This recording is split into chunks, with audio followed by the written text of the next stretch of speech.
Kadaama TV okudduka mu nnyumba eyinza okubeera nga ye solution egenda okuwonya Kadaama ng'alaba mu nnyumba mwali mu butuufu ebintu tebigenda bulungi n'agamba okufiira wano kanziruke mu nnyumba eno. Kadaama bayize amagezi ag'okubeera nga bamanya passport zaabwe we ziri ne beetegeka n'amanya nti ssaawa yonna abantu bano nina okubeera nga mbaddukako. Tugenda baleetera emboozi ya Kadaama ono eyadduse naye obuzibu bwe yasanze nti bwe yabadde addayo ku kisaawe bwe bamukwatidde teyadduse n'agenderawo ku kisaawe wabula yadduka n'asooka n'akolako wabweru. Bw'akolako wabweru awo n'atuuka ekiseera eky'okugamba nti n'addayo naye ne bamukwatira ku kisaawe. Kadaama oyo gwe mulaba mu bifaananyi y'oyo Kadaama era nga omuntu yenna amumanyi. Bakwano be baatuweereza message eno nga basaba tuyambe mu kunoonya kwe n'okubeera nga bwe wabeerawo omuntu yenna amumanyi abeere nga atubuulira oba omuntu amanyi waali. Yayagala okudduka, yadduka okuva mu nnyumba y'Omuwarabu n'agenda n'akolaakolayo obulimu akasente bwe kaawera n'agamba kanzire Uganda. Naye bw'agenda ku kisaawe bw'ati aba agenda awo wennyini we baamukwatira. Kasooka tuwulirize emboozi eno tulabe magezi ki ge tusobola okubeera nga tuwa bakadaama bano.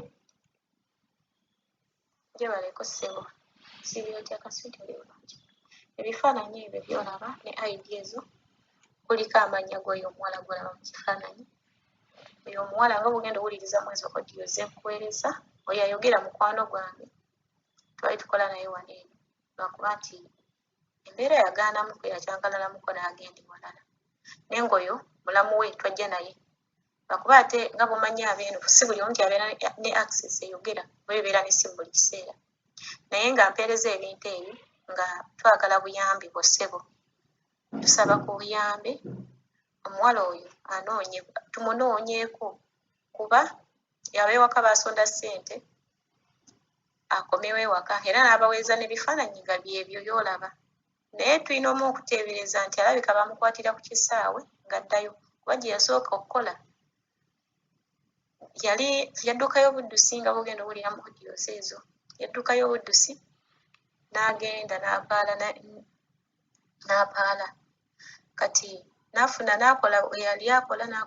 n'akolako vidiyo no bwe yajja n'afuna ekiyumba ekirala naye eri gye yasookera baali bagamba yadduka ne ssente nga naye bw'omanyi omuntu oba odduse buddusi era balina okuteekawo kyonna era embeera teyali nnungi gye yasookera omuwala n'asalawo n'apaala bw'atyo n'adduka. Kati tulina okuteebereza nti balabika bamukwatidde ku kisaawe kuba ab'ewaka babadde bamulinda nga bagenda mupiikinga ku kisaawe naye yakomyewo baweereza ebifaananyi nga ali ku kisaawe era ebifaananyi bibyo biraba ng'ali ku kisaawe naye tetwazzeemu muwuliza tetwazzeemu nakumanya ki ekigenda mu maaso n'essimu ye tekyaliko kati ab'ewaka beeraliikiridde. Mukwano gwange lwakuba tatera beerabeerako ku ssimu si buli omu nti afuna access y'essimu naye nga ampeereza odiyo ezo mukwano gwange nnyo era mumanyi kati oyo mulamu we kati tusaba Mr. Kadaama otutaase atunoonyezeeko ku oyo omuwala naye bw'aba gy'ali ng'awulira wakiri ariplayinge tusobole okumanya gy'ali yafunyeewo pulaani ndala n'abula kuba kati tetumanyi n'ab'ewaka bonna beeraliikirivu kati baligamba ono omuwala gwe yajja naye gwe bali kuteeka ku pressure anoonyeeko munne naye ate nga talina access yonna talina nawaatandikira kati naye aligamba nze lwakuba nze wano wendi ndi mu bapoliisi bangi kati ye alowooza nti asobola okufunawo obuyambi naye ate nga naye bumanyi abantu beena tusobola bagamba kintu wadde bapoliisi tebasobola kuyamba nga bwe banaayamba bannaabwe ne bwaba nga eri gye yasookera be bamukwata bano tebajja kunnyamba bajja kuyamba bali eri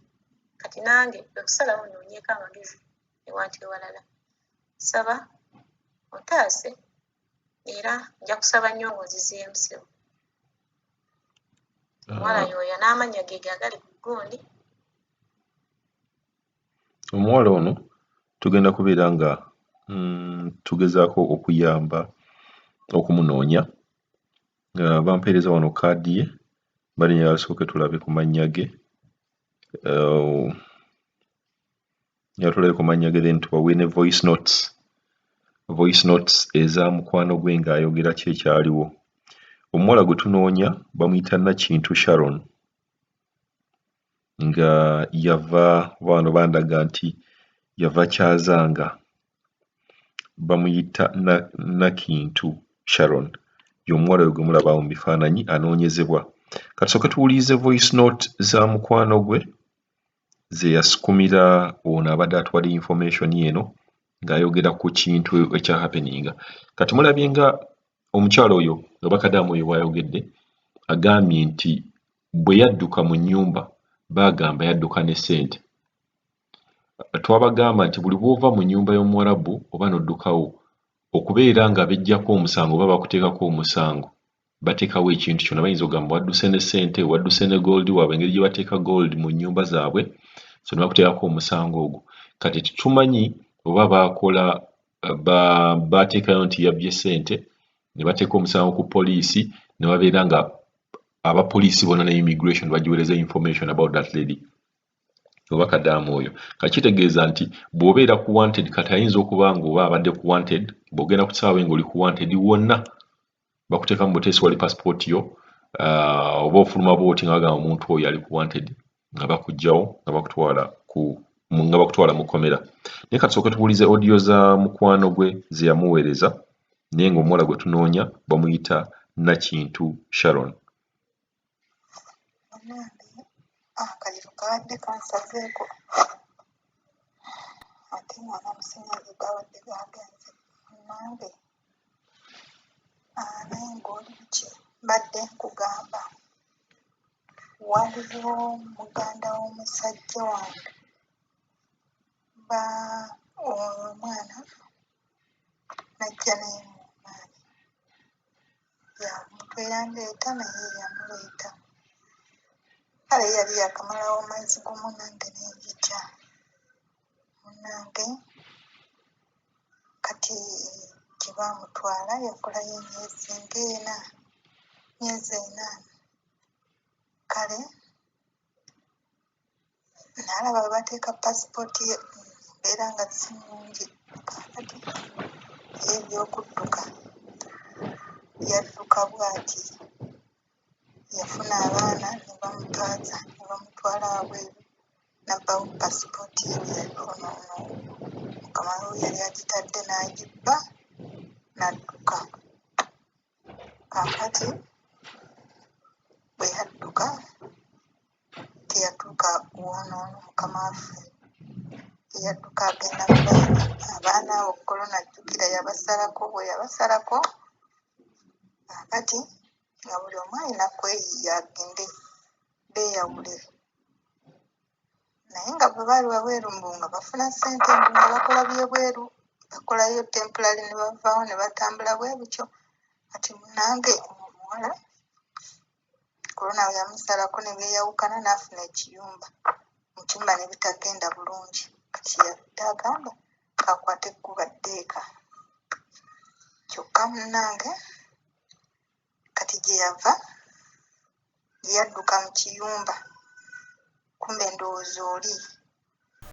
yamulinda alyoke agende amukwatire ku airport. Kati yabadde atuuse ku airport ne bamukwata mwana gwe naye enkwata ye tewali n'omu amuwuliza. Abantu abamulinda ku airport tebamulaba, abamulinda eka ne baddamu ne balinda enkeera tebamulaba kyokka omuntu yabulira awo bw'atyo mu kkubo naye amawulire gagamba nti noono gye yadduka mu kiyumba nti yali yamutegera awo ku airport bw'aba amufunira. Kaakati mbu n'agamba mbu yamubba emiliyoni 7 kyokka bambi omuwala omumanyi sikiwa nti ayinza okubba oba ddala kituufu yazibba nange omuwala talabika naye ab'ewaka bagamba nze ngiyize eno naye kati tukoze tutya nange munnange nfunye gwe munnange tuyiye tulabe nga tusobola okumanya wa gy'ali kaakati tukole tutya gwe olulimi nno kwazzaamuko naye nze munna atakwazza kati kyendaba tweyongereyo mu maaso tuwulize ne voice notes zino kolagana ne bakamaawo ng'ejje bali abapoliisi baabo tubawe ennamba y'omuwala ono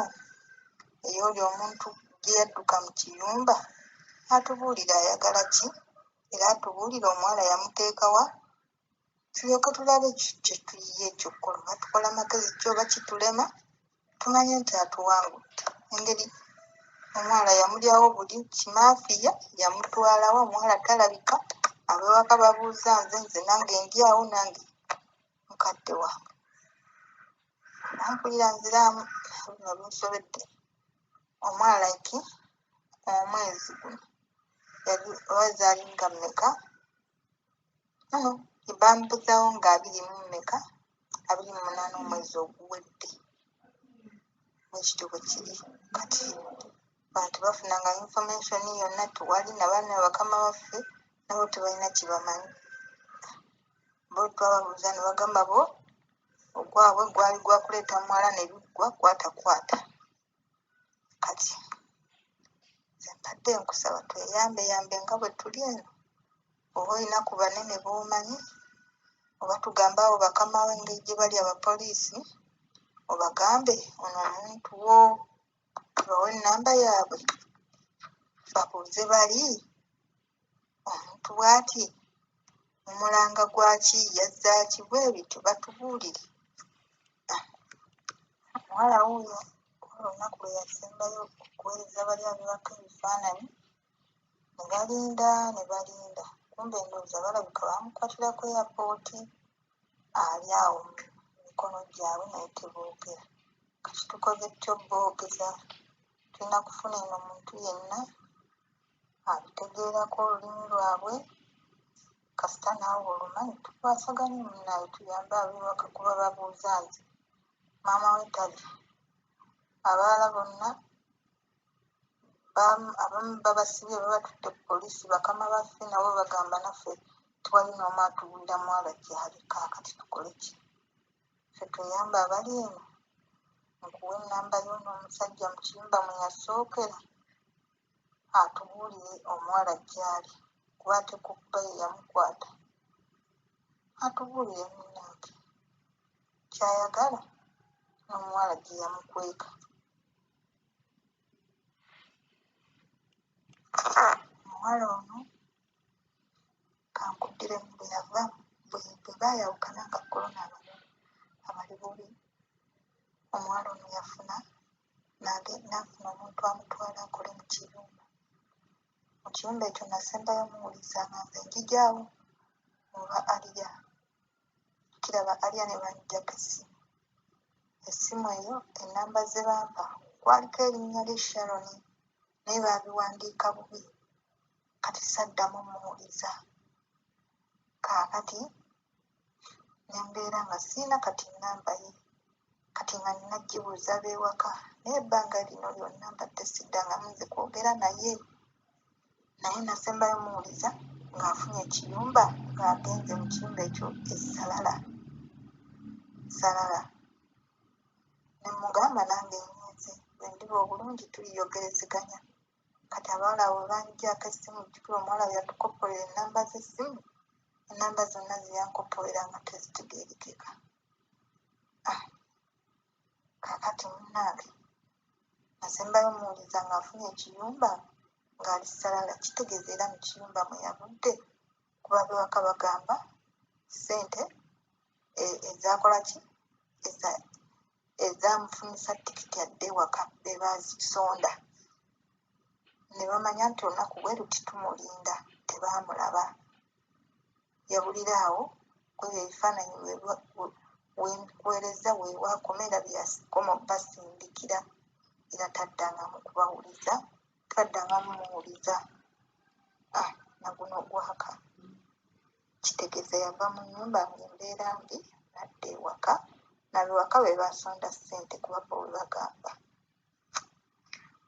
ekuva eno ewookubiri mbu nno buno baali baagala mukozesa. Buno omwami w'ewaka yali agala mukwata. Omuwala ono bwe yali agala omukwata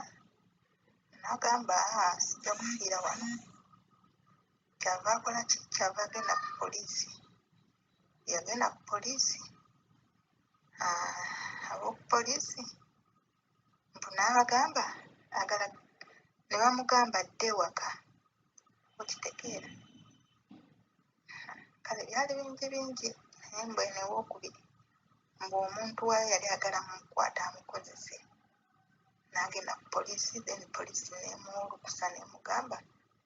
funa ssente tukwagala odde ewaka wammwe, odde Uganda. Kale nga kitegeeza nti bano baali bamutadde bulungi nga tebasobola mukwata bwe bityo. Bwe bamugamba adde ewaka, then nabali ne basonda miliyoni 2 mu mmeka ne baziweereza, byonna ne biggwa, ne bagoba ku ki?